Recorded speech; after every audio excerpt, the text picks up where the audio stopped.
We got a busy weekend to recap. Trade deadline weekend. Some players making debuts for their new teams, some others debuting and then subsequently going down for a month. That's unfortunate.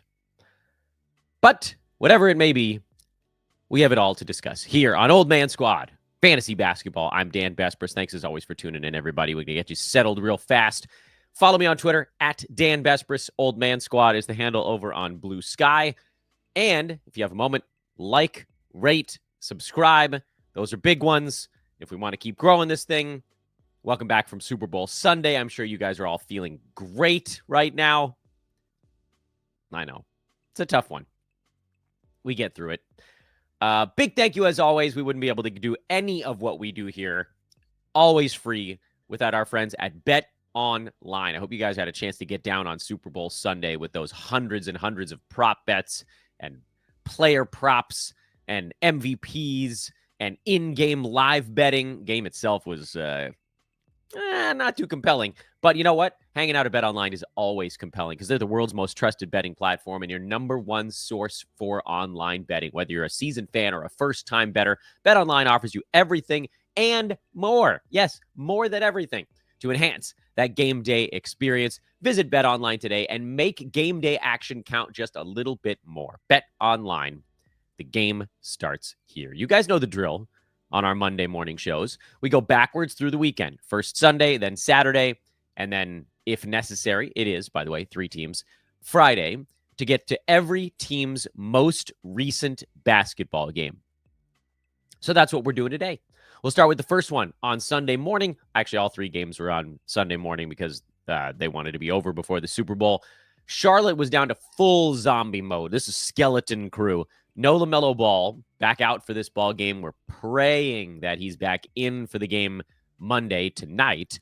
Don't know. I'm hoping it was not a flare-up and just a being cautious on the front end of a back-to-back. We'll find out soon. Nick Smith Jr. was also out, so that left Charlotte with Miles Bridges taking 20 shots, Seth Curry taking 17. We haven't seen him put that kind of workload together in a while. Tijon Salon taking 12 shots and only making 1 of them in his 31 minutes. Daquan Jeffries played 30 minutes and only took 2. And then very popular streamer, myself included, Moussa Diabate, got popped in the eye 7 minutes into the ball game and had to leave. We don't know what the rest of the day would have been like, but given how very few players they had available, it sure seemed like he was going to be in line for a decent ball game. Going forward with Charlotte, there are a lot of questions. We don't know if Mark Williams is going to be back in time for their ball game tonight either. If he's not, and Diabate is not ready, then we go all the way down the board to, is Yusuf Nurkic actually conditioned enough to get into a basketball game? And if he's not, is it Taj Gibson for more than 20 minutes? I hope not. It's probably small ball. It's probably Miles Bridges at the 5. Hence why Miles led the team in rebounding in the Sunday afternoon game. If Nick Smith and LaMelo are back out again, you probably can roll Seth Curry. You could probably even consider a KJ Simpson stream. He had 10 and 6 in about 32 minutes. But again, you don't really know what you're going to get there. At least with Seth Curry, you know you're going to get some 3-pointers. Like, at least there's that. Hoo boy. So again, stay tuned to the news. Hopefully Diabate is the guy in this one. If not, then hopefully it's Mark Williams showing up. But again, as of this morning, we just don't know. But there are certainly some streamers available. And I cannot believe that I'm saying Seth Curry, but he would be one of them. Detroit had all the regulars back, other than obviously Jaden Ivey, who's still out for a few more weeks. Duran was solid. Cade Cunningham was solid. He triple-doubled. Beasley had 5 3-pointers on typically low efficiency. He's been, sadly, like pretty heavily overrated in fantasy circles, and I'm probably responsible for this because I haven't really said anything bad about him. But Beasley's still right around 130 on the year. And it's because his both of his percentages have been bad, and he really doesn't do anything besides hit 3-pointers, which then obviously translates to some scoring. So, again, more specialist than like true 9-cat guy. Tobias Harris has been playing well lately. Asar Thompson was a little better in this one, but again, the 23 minutes, that's the thing you're looking at with him. He's just not going to get enough playing time when the Pistons need spacing the way they do, unless Tobias Harris goes down. That's the key to unlock more Asar Thompson. Oh, and Dennis Schroeder made his Pistons debut, and it was not inspiring. The Rockets beat the Raptors. Grady Dick started, but hurt his neck. Not that it would have mattered anyway. It was a low-end stream with RJ Barrett out and Bruce Brown traded, and Brandon Ingram still not back. But if Grady Dick has to miss the next ball game, you could probably squeeze a stream out of Ochai Agbaji, who's kind of like your high efficiency. Can he plod his way to enough? He was close in this one. If he had any defensive stats or a three-pointer, you probably could have classified it as a decent ball game. He didn't, so you can't. But he'll be close if Dick, Barrett are both out. Emmanuel quickly starting to ramp himself up. I called him a buy low a few days ago. He's still, I think, a buy low. I don't know that this game is going to change that much. Maybe a little bit. Jonathan Mobo also on the board here. Had 4 blocks. Didn't shoot well. But again, like if you're going to play center and get 31 minutes, you need to at least get a look, a cursory glance as kind of like a zero burger, maybe kind of injury fill-in guy. Rockets lost Alperen Şengün again. This time it was back spasms. I think it was the calf before. He's going through a thing these days. And this is what happens when your team plays a crap ton of minutes for a really long time. It's happening to the Wolves at the exact same time as it's happening to the Rockets. These two teams were completely healthy for one full half of the NBA season, and now suddenly they're not. It's not coincidence. It just happens. Teams get hurt. Wolves have actually been playing a little bit better. A lot of that is Anthony Edwards just going buck wild of late.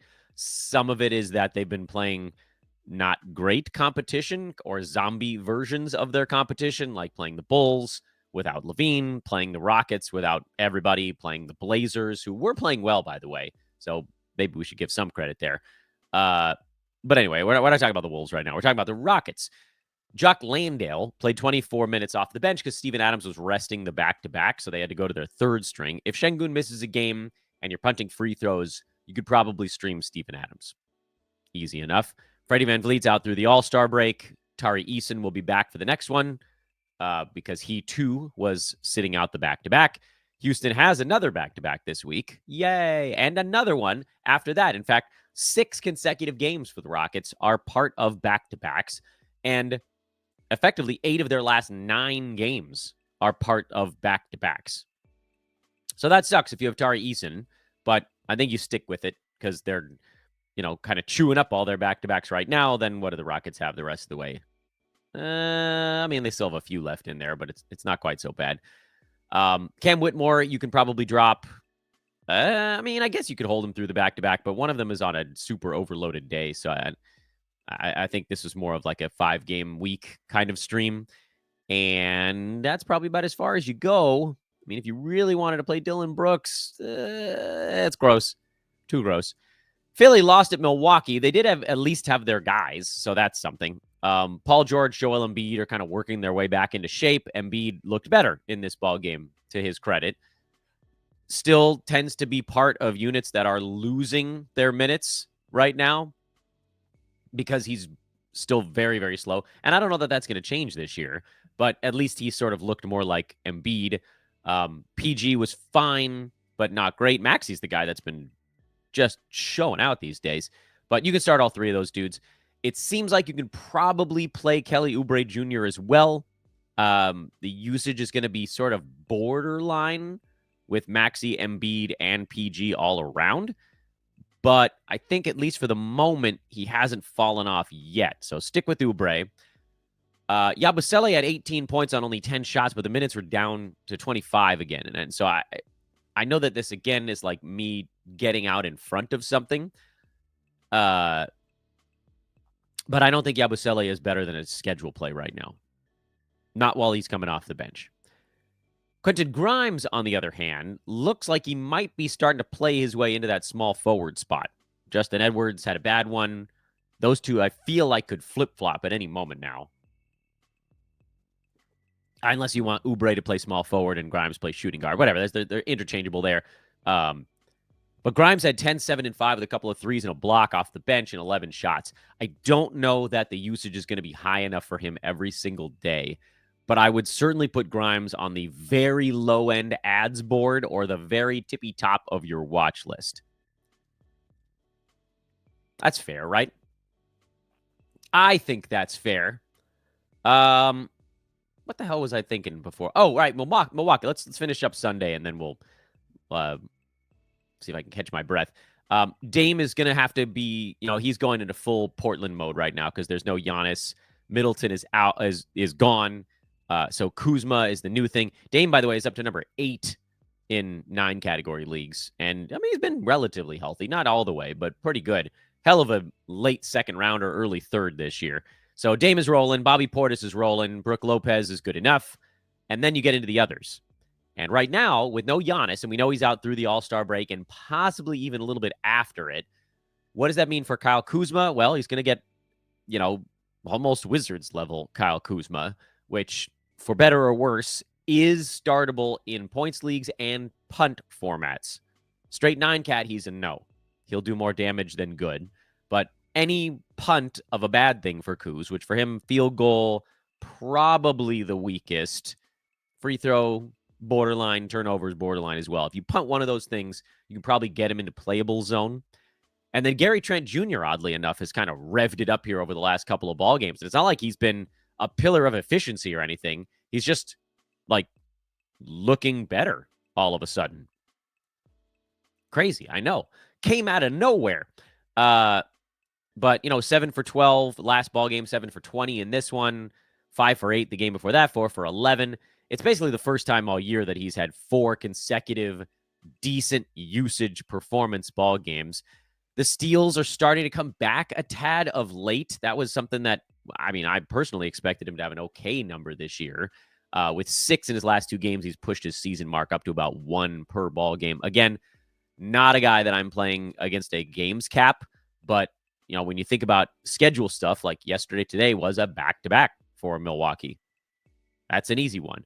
They go again on Wednesday, then you could move on. Although if you wanted to, you could hang through. They have 3 in 4 days coming out of the All-Star break. And Gary Trent, he's kind of an injury play right now. Go figure. Let's keep on rumbling. What's the next thing we like to do on these shows? Well, we like to go back to Saturday. That was a busy one, and that'll get us through most of the rest of the teams in the NBA. Houston, we talked about already. Dallas is the next team to discuss. And so Dallas is a lot. Anthony Davis re-aggravated his adductor, groin, whatever, in this ballgame, which is a frickin' shame because he was stomping. But it would have seemed, perhaps, he came back just a little bit too early. And who can blame the poor guy, too? I feel so bad for AD right now. And I get it. Ultimately, there's a lot of blame to go around, and he deserves some of it. But the backlash of the Luka trade, you have to believe, led to AD going, I got to show these Mavs fans that what they got in this trade is worth something. And so he went crazy, and Mavs fans were like, yes, Anthony Davis, this dude is seriously good. We didn't even really realize it. And then, pow, injury. And all of the same old stuff came flooding back out again. Oh, yeah, we got this guy who's injury prone. Which, yeah, sort of. He's had some really good seasons mixed in, the ones typically where the Lakers had better years. Now he's out. They're worried for 3 or 4 weeks. That's brutal. At least the All-Star break is going to chew up one of those weeks. But I wouldn't expect to see AD before March. PJ Washington also got hurt in that game. He turned his ankle. Max Christie hurt his shoulder in that game.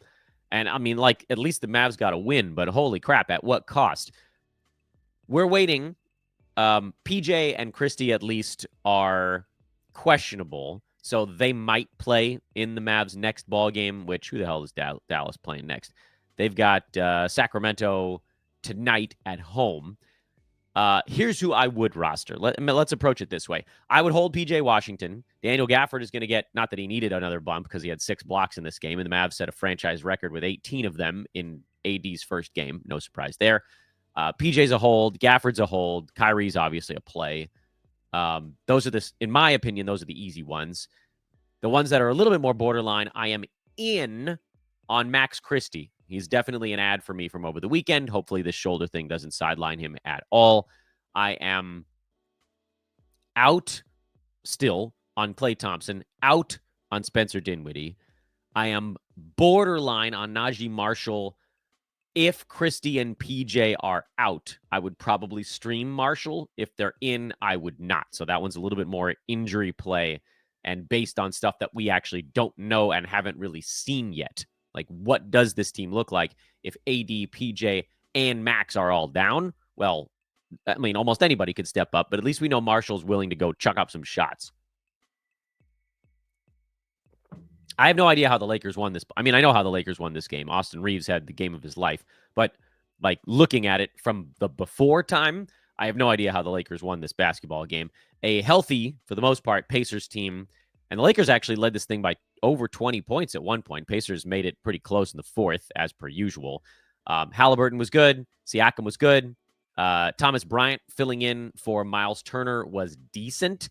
I did not stream Thomas Bryant because I was worried he would only get 22, 23, 24 minutes instead of 28, which is, by the way, what happened. But he made the most of them. So, we both win.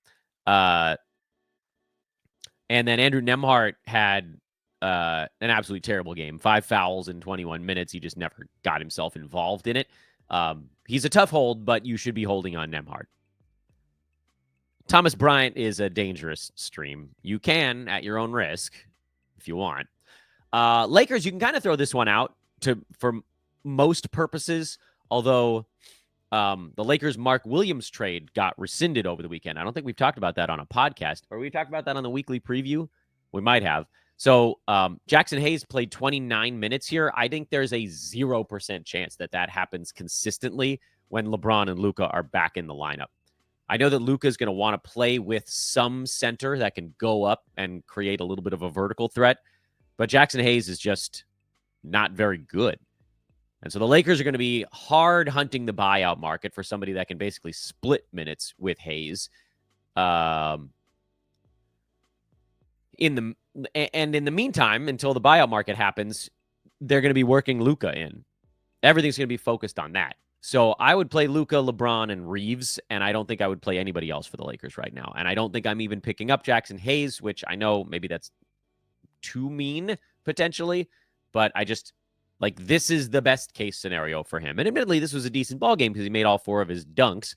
But, if this is as good as it gets, you blend that in with the bad ones, and it sort of tips the wrong way. By the way, shout out to Jordan Goodwin, who the Lakers signed to a deal out of the G League. Not like he's not a G Leaguer. He's an NBA player.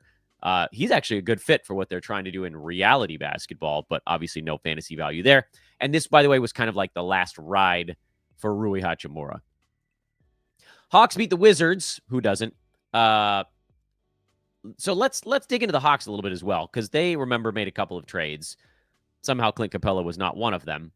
George Niang, who they picked up from the Cavaliers along with Karis LeVert, got the start in this ball game and was pretty good. I have no idea how all of these wings are going to coexist. Vit Krejci, George Niang, Karis LeVert, Terrence Mann, Zachary Reese-Shea. Not any one of these dudes is guaranteed significant playing time. So we just kind of have to go on what we saw, which so far in game 1 of this new Hawks build was Niang got the start. Only 26 minutes, but he got the start. And if he's going to be out there spacing the floor and getting some shots up, Niang can actually post a little bit of fantasy value. So I picked him up in a few places. Crazy though that may seem, I can't believe I'm going to be looking at my team and going, yep, let's go. George Niang, it's time, baby. But freaking here we are. Vit Krejci also looked good, 12, 8, and 7 with a steal, a couple of blocks. And we've talked about Vit a number of times on the podcast. He does have a decent 9-category fantasy game. What he doesn't have is a propensity to do stuff on offense. So he almost has to be forced into it. And I can't help but wondering if a game against the Wizards was kind of that perfect moment. And also coming off the bench worries me a tad if Reese-Shea is having a really good ball game. or Niang's having a great game, or other bench players like Levert or Mann are having really good games, does that squeeze Krejci out? Does he lose minutes? He's a guy, and this takes me back to like the first year or two that I did a fantasy basketball podcast. I called it the Marvin Thad line. You guys have heard me talk about this many times over the last 6-7 years. Players that don't do a lot per minute, but reliably do something per minute. They are like almost perplexingly consistent in their per minute numbers, where you can point and just say, this guy needs exactly 29 minutes or more to have fantasy value. And I think Vit Krejci falls into that department, which hasn't actually had that many players in it of late. The NBA has trended more into an inconsistent direction, probably because three-pointers are so prevalent and steals fluctuate so hard these days. But Krejci is a Marvin Thad line guy. If he plays 30 minutes, he should be rostered. If he doesn't, he shouldn't. And he did here. Does that mean it's going to happen again? I truly don't know. I don't know if Niang is even going to start the next ball game. But again, all we can do is go on what we've seen. And what we've seen is that Krejci deserves a roster spot with the new Hawks iteration here. And so does Georges Niang. They both should probably be on rosters. And if I'm picking between the two, I'm actually probably taking the guy who's starting. Boring though his fantasy game may be, he has a lot of trouble getting to full value because he's mostly points, boards, and threes. But he can do it on a decent clip. And again, it's going to come down to whether he's getting, 11, 12 shots or 8. And then Krejci, who actually has the better fantasy game between the two guys, for him, it's going to come down again to minutes. I don't need usage. I just need minutes.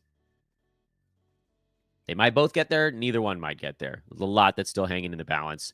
The magic of All-Star week or trade deadline, post-trade deadline weekend. What about the Wizards? The Wizards. Still no Alex Sarr. So Richaun Holmes played 29 and a half minutes in a start. He had 10 and 8 with a block. I think he's a perfectly reasonable fill-in until Sarr comes back. I'm not interested in Corey Kispert outside of schedule plays, but at least while all these guys are still shelved, he is getting a lot of shots up. It's the best thing you could say about Corey Kispert these days is that he's taking a lot of shots. Double-digit shots in 4 consecutive ball games. He does very little else for fantasy. So don't ride too hard there. Bub Carrington, 38 minutes. Shot the ball very well in this game. He's more of a watch list guy for me. Bilal Coulibaly, 17 and 7 with a steal and a block. I love that he took 20 shots. I don't love that he only made 6 of them. But again, the no Kyle Kuzma anymore thing has really vaulted a lot of these guys into a higher usage spot. What we still don't know about the Wizards is what will come of Chris Middleton and Marcus Smart. They can play. Kuzma's played a couple of games for the Bucks already. Middleton wasn't hurt when he came over. Marcus Smart played in his last game before the trade. Are they going to play? We hear they're going to play, but when and how? That might shake the snow globe a little bit, and we'll deal with it as we need to. But for now, still digging the Coulibaly thing, and the Holmes stream and Bub is in almost. Spurs lost in Orlando. Wemby was relatively quiet, actually, in this ballgame. Harrison Barnes had one of his explosion days. We know what to do with that. Hint, nothing. Jeremy Sohan is a drop. Keldon Johnson was never an ad. Stephon Castle, this is the good with the bad with him. I think he's a points league ad. I think he's very close to a punt build guy. I am worried now about Chris Paul. It wasn't after the first game where he looked like he was going to have a solid 28, 29, 30-minute role. This was down at 27. That concerns me.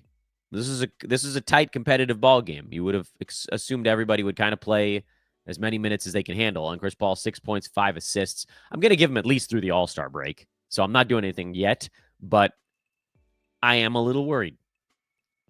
For Orlando, Anthony Black had 20. You can ignore that. Jonathan Isaac had 14 and 8. You can ignore that. Cole Anthony has trended down enough that he can be a pretty comfortable drop. We said that on our Friday show.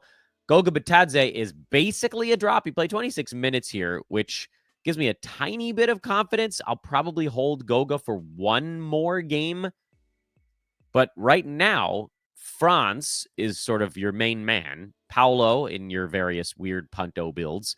And then hopefully Jalen Suggs shows up and plays another game eventually in life. Saturday was a busy day, man. Warriors, first game with Jimmy Butler went well. He played 29 minutes in a blowout, had 25, 2 and 4 with a steal and a block, got to the free throw line a bunch. People are weird, man. People were like, the Warriors gave up too much for Jimmy Butler. I think we've all started to forget that Jimmy Butler's really good when he cares. And you're going to get cares, Jimmy. Brandin Podziemski had 16, 5, and 7 in 29 bench minutes. Buddy Hield had 14, 5, and 3 with 4 3-pointers in 27 and a half starters minutes. Eventually, Jonathan Kuminga is going to upend whatever's going on with Quentin Post, Buddy Hield, and Brandin Podziemski. Because Butler, Curry, and Draymond, those guys are guaranteed their stuff. You don't have to think about those guys. Draymond's not that great at fantasy anymore, but from a points build, he still makes a lot of sense. Great. Okay, fine. We move on. What about Podziemski and Hield? What about Kuminga? Kuminga, to me, is probably in better shape now than he was before, because Butler's not a guy who takes a ton of shots. He's going to create. Kuminga's still going to get shots up. He's not great for 9-cat, but whatever. You know, if he fit your build before or points leagues or whatever, Kuminga, if he ever comes back, he's probably going to have a decent role.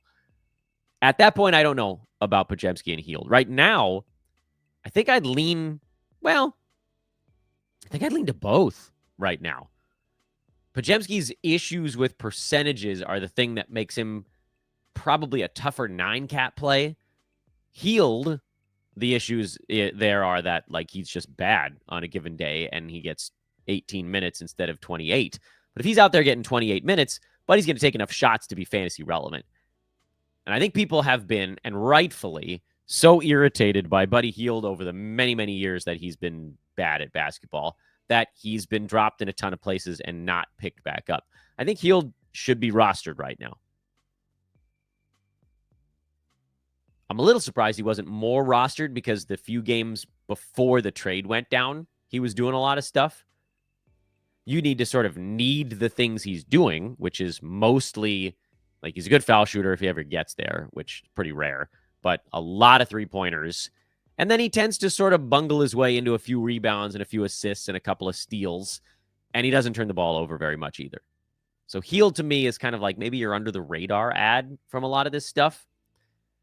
Over on the Chicago side, Matas Buzelis got another start at 16, 4, and 5. He continues to shoot the lights out, and that is actually kind of my reason for a little bit of concern on Buzelis. I don't think he's going to be able to shoot 60 to 100% every ball game.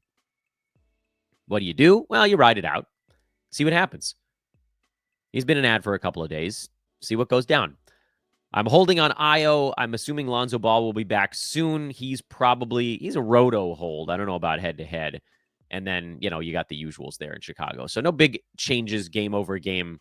Just, another good shooting game from Buzelis. And I'm curious what it looks like when he goes a little cold. Oklahoma City beat Memphis. Another big Aaron Wiggins game here. Chet Holmgren sat this one out. I would expect him back for their next one. Alex Caruso started at power forward and played 27 minutes. If only that was a thing we could count on every ball game. We can't. I don't think. I doubt it. Aaron Wiggins is probably streamable while Cason Wallace is out. And Isaiah Joe actually left this game as well with some knee soreness, as you guys can see on your screen. So there should be enough shots for Wiggins. He's a complicated stream right now. I'll give you that, because if guys start coming back for the Thunder, then the consistency implodes fast.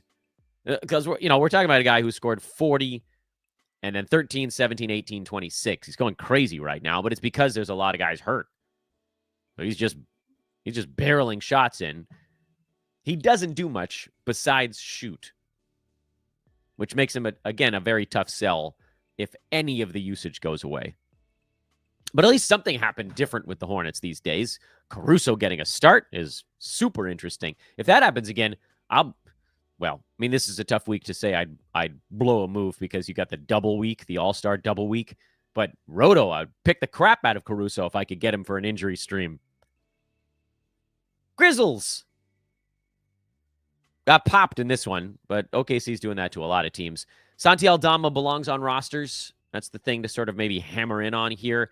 Kind of curious where all the minutes go that they sent out. Not that they sent out a ton, but Jake LaRavia was playing his, high teens, and Marcus Smart was playing his high teens. So, they dropped 30 minutes back into the bucket. Who's going to get them? Nobody in this ball game. They just got split among everyone. But I do think the winner in all of that is probably Aldama. Portland finally lost a game. They are human, as it turns out. And a bunch of guys are questionable for the next one. Robert Williams was going to be the backup center for this game. We didn't know. Figured it'd be Donovan Clingan. Then he hurt his knee. Womp womp. Someone that did not trade for Robert Williams is feeling like they dodged a bullet in this moment. DeAndre Ayton, here's the thing. The Blazers, I said this already. Yes, they lost this ball game, but they remain only 3.5 games out of a play-in spot. So they're going to convince themselves, right or wrong, that they should just go for it. And that means Simons is going to play longer. Jeremy Grant, if healthy, although he's questionable now with some knee soreness of his own, is going to play longer into the season. DeAndre Ayton is going to play longer or deeper, whatever you want to call it, into the season. Portland has 2 games in Denver this week, today and Wednesday. I mean, they're probably going to lose both of those. Maybe they could steal one. If they lose both and they fall, 4.5, 5.5 out of the play-in, that would certainly be good for our stash candidates, which, like Donovan Clingan is a stash candidate, and Denny Avdia is kind of your active stash guy, and Tumani Kamara is the guy we're like, well, he's doing a lot right now, but it'd be great if he got some usage. I don't know how, holding those guys is hard these days. Because if the Blazers win at a decent clip, then the regulars are not going to get full shutdown mode until probably the end of March. If they lose a bunch here in a row, you can crank that calendar earlier. Basically, every loss, you crank the shutdown a little earlier. But for now, I mean, these guys might last through your fantasy playoffs. I find it hard to hold Denny Avdia right now. I find it damn near impossible to hold Donovan Clingan or Robert Williams anymore. Of all of the fringier guys in the Blazers, the one that I'm still hanging on to is Scoot Henderson, because his fantasy game seems the most translatable of those dudes right now. Minnesota was without Mike Conley in this one, in addition to Dante DiVincenzo and Julius Randle. So Nickeil Alexander-Walker was kind of like the last man to get in there and go do some stuff. And he had 21, 5, and 6. If all of those guys are out again, then Alexander Walker becomes a pretty damn relevant stream. Anthony Edwards was also out for this game. So that, everybody was, all hands on deck. So that actually made it a pretty good win for the Wolves. Jaden McDaniels had 30. Naz Reid had 23. He's been destroying lately. I've got to think someone's back for the Wolves in their next ball game, which, by the way, is tonight in Cleveland. So it's kind of a showdown day. To me, I would assume that Conley and Anthony Edwards both try to play, which means those guys. Actually, Conley had been a pretty decent stream lately with no DiVincenzo and no Randall. But it does take Alexander Walker. It takes Rob Dillingham off the table. It takes Jalen Clark off the table and moves you back to Gobert, Naz, McDaniels, Edwards, and Conley. And then at some point, maybe we'll see a resurfacing of Randall or DiVincenzo. Celtics clubbed the Knicks. Kristaps Porzingis was a late scratch for this one, so Luke Cornett doubled with 3 blocks. Celtics, this was the sort of, this is their big wake-up game. Now you've got a couple of Celtics that are questionable for their game in Miami. I know. Too much time at the club. Tatum and Brown, both questionable.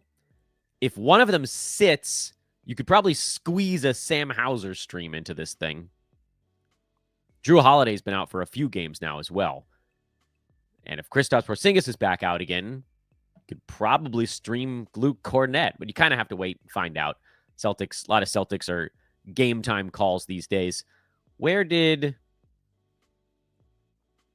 don't think we've had an update on Porzingis in a couple of days, so we'll wait on that one.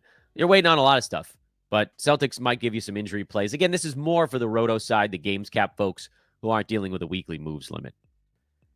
Knicks were bad, including Precious Achiuwa, but you can continue to stream him while OG Anunoby is out. Thought about making a silly joke there. Denver was at Phoenix and spanked them. Suns are a problematic organization right now. Julian Strother, because there was no Michael Porter Jr. in this game, got in and had 18 points. I don't think that I would mess around there. If this is the iteration you get, you go Murray, you go Jokic, you go Christian Brown. That's enough. Bol had 19 and 7 with 4 blocks for the Suns because Nick Richards played 22 minutes and couldn't really deal, who can, with Jokic. Oh, boy. Suns are trouble. So as long as Beal and Durant are out, Tyus Jones is a stream. Grayson Allen was a stream, but then he went out.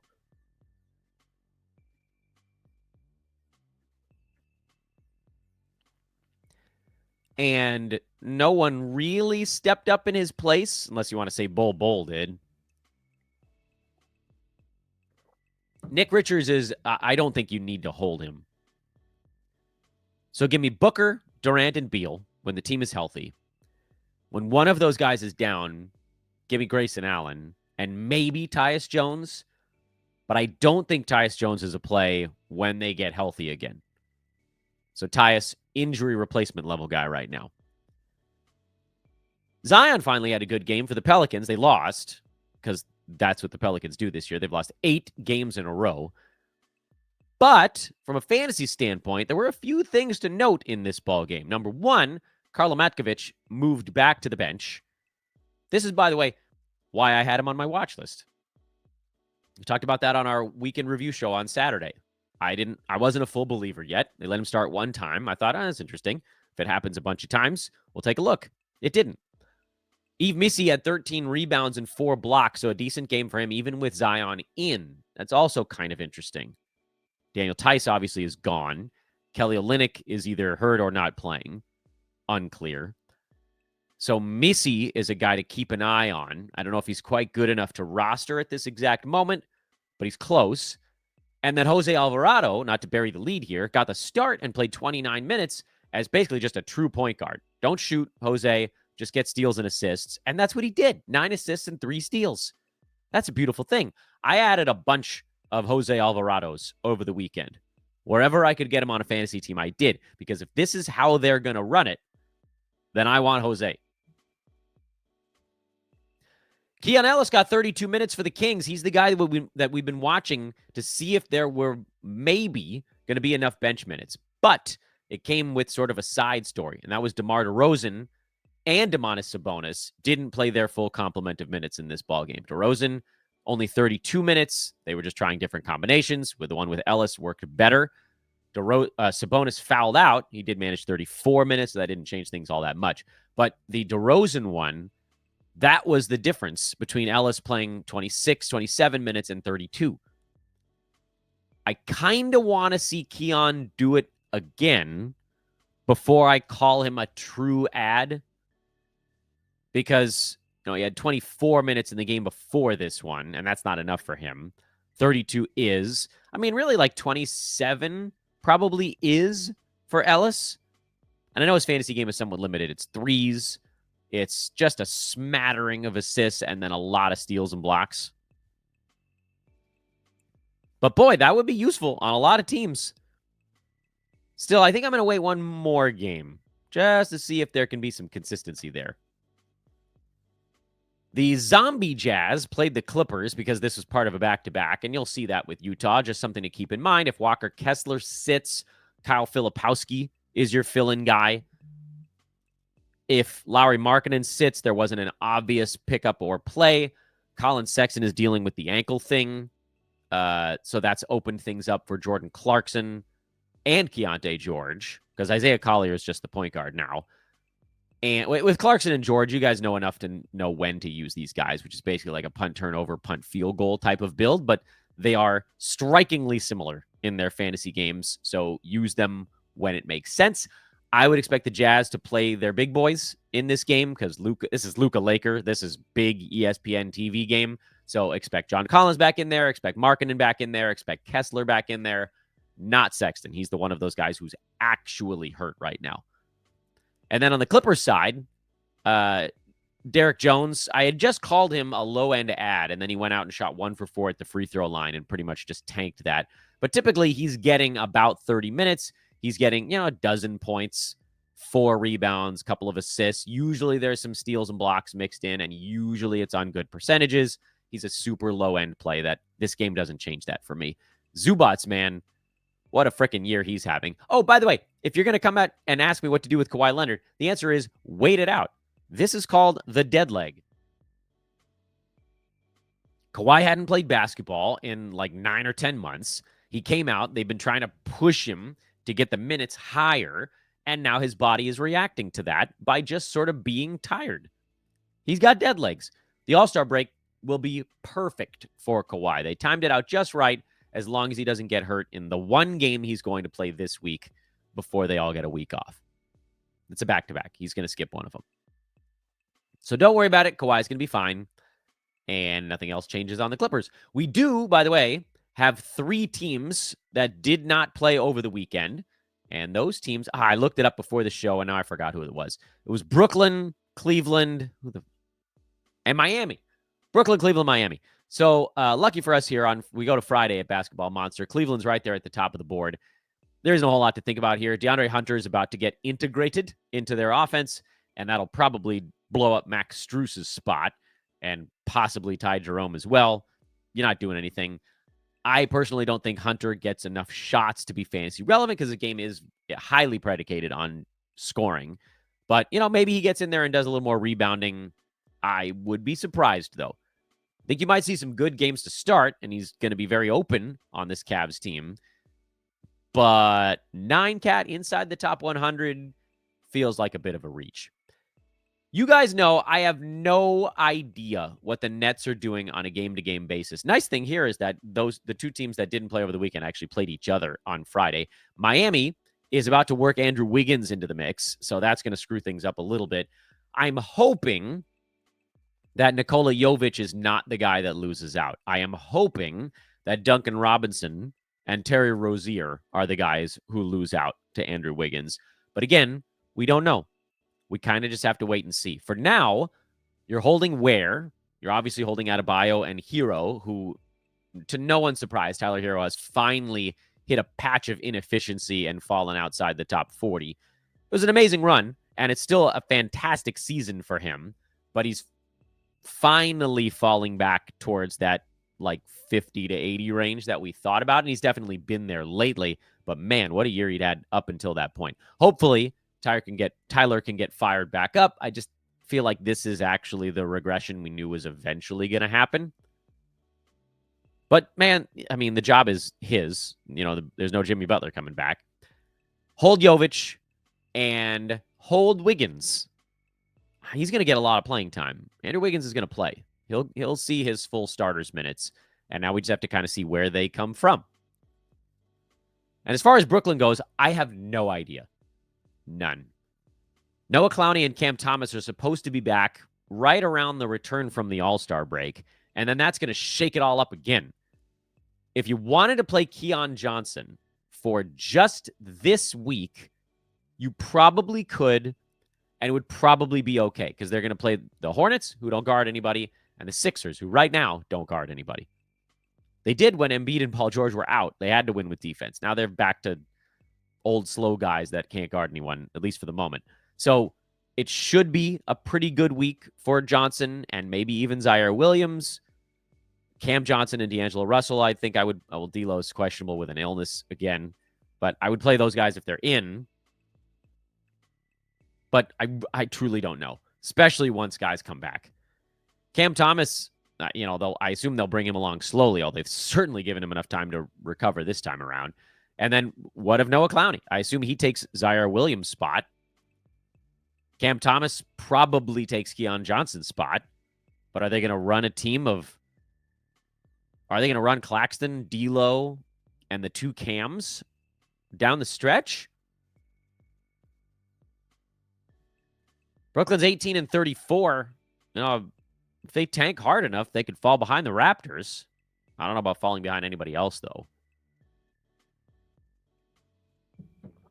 The other teams below them are also so bad that it kind of doesn't matter. So there you go. That's what's up. But I'm not done showing you things on your screen. Good Lord, this show went way longer than I hoped it would. That's the problem. You got to go through all 30 teams. It's going to take some time. Hey, guys, check out our friends at UnderdogFantasy.com. Use promo code OLDMAN, OLDMAN, when you sign up to unlock a deposit match bonus up to $1,000. Also, a free play. Both of those when you use promo code OLDMAN at sign up or click the link in the show description. And it's so easy to play. You guys can see it on your screen right now. I went ahead and I made a couple of picks in this Lakers-Jazz game tonight. I went lower on both Luka Doncic and Walker Kessler because I think the Lakers go small for stretches, and I don't think Luka plays more than about 25 minutes in this game. There's sort of no reason for the Lakers to really ram him into the lineup for 30 minutes in his first game after missing a month and a half, almost 2 months. Why? Because the Lakers are right now actually kind of comfortably in that 2 through 5 chunko teams, or if you want to call it the 3 through 5 chunk of teams. There are 2.5 games up on the Wolves, 3 up on the Clippers. That's when you kind of get into that next grouping. And so if the Lakers, well, for one, this is a game they feel like they ought to be able to win. Utah's not a pushover when they actually play their veterans a little bit, but the Lakers have 2 Jazz games going into the All-Star break, and they feel like if they can take those, great. But I also don't think they're going to overdo it with Luka. So I went lower on Luka. 26.5 points is where I went lower on because I think he'll do some distributing. I think that's going to be fun for everybody. He's going to find LeBron and vice versa, and everybody's going to go crazy at crypto.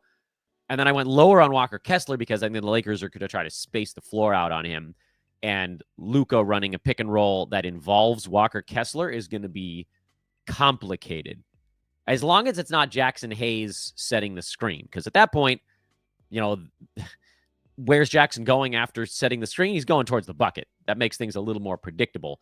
But you throw a screener out there like a Hachimura or a Finney Smith or whatever, those guys can pick and pop. And if that forces a switch and you got Kessler on Luka, at some point I think Utah is going to go and play John Collins at the 5 and say, you chase him around.